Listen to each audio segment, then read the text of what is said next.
नमस्कार दोस्तों, इस वीडियो में हम लोग बात करेंगे एसआरएफ पर।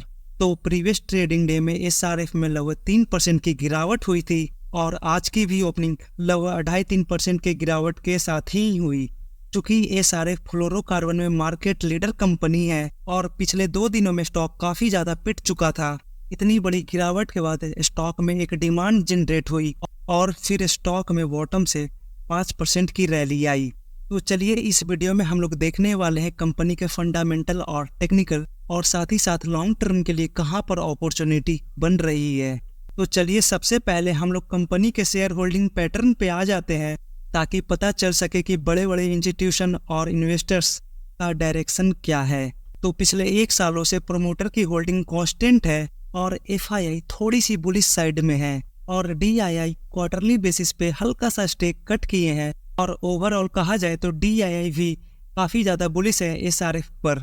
और फाइनली पब्लिक के हाथों से स्टेक छीना जा रहा है और इसी के साथ कंपनी का net cell year on year 14% से गिर गया और प्रॉफिट 40% से। क्योंकि कंपनी अपने सेगमेंट में मार्केट लीडर है और कंपनी का फंडामेंटल भी काफ़ी ज़्यादा स्ट्रॉन्ग है, तो इसलिए आने वाले वक्त में कंपनी में अगर गिरावट होती है तो वो लॉन्ग टर्म इन्वेस्टर्स के लिए एक अपॉर्चुनिटी होगी। चलिए देखते हैं कि अपॉर्चुनिटी कितनी बड़ी है और ये हमें पता चलेगी कंपनी की वैल्यूएशन से। तो कंपनी के पिछले 5 सालों का एवरेज पीई 30 पर है और करेंटली स्टॉक का पीई 33.2 पर है। अगर स्टॉक का पीई 5 सालों के एवरेज पीई के आसपास देखने को मिलता है तो स्टॉक बाइंग लेवल पर है और स्टॉक जब भी 5 सालों के एवरेज पीई के नीचे जाती है तो स्टॉक अंडर वैल्यूड हो जाती है। अंडर वैल्यूड स्टॉक खरीदने का जो सबसे बड़ा फायदा होता है, अगर कंपनी का रिजल्ट थोड़ी खराब भी आती है तो स्टॉक में जनरली बड़ी फॉल देखने को नहीं मिलती है। कंपनी के मैनेजमेंट भी आने वाले 2 से 3 क्वार्टर में रिजल्ट थोड़ी सी वीक आने की पॉसिबिलिटी बता रहे हैं। तो आने वाले वक्त में अपॉर्चुनिटीज बहुत सारी मिलने वाली है, तो इसलिए कंपनी में एक ही बार में सारा पैसा नहीं लगा देना है। अगर हम लोग कंपनी के पिछले 1 सालों की वॉल्यूम कैंडल देखें तो पिछले 1 सालों में कंपनी में बहुत ही ज़्यादा मैसिव सेलिंग हुई है और पिछले 1 सालों का चार्ट भी देखें तो पिछले 1 सालों का चार्ट भी पूरी तरह से फ्लैट है।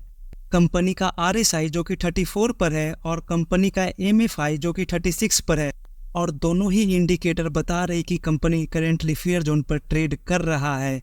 वॉरेन बफेट सर भी यही कहते हैं, जब मार्केट या स्टॉक में फेयर हो तो वही सबसे बेहतरीन वक्त होता है लॉन्ग टर्म इन्वेस्टमेंट के लिए।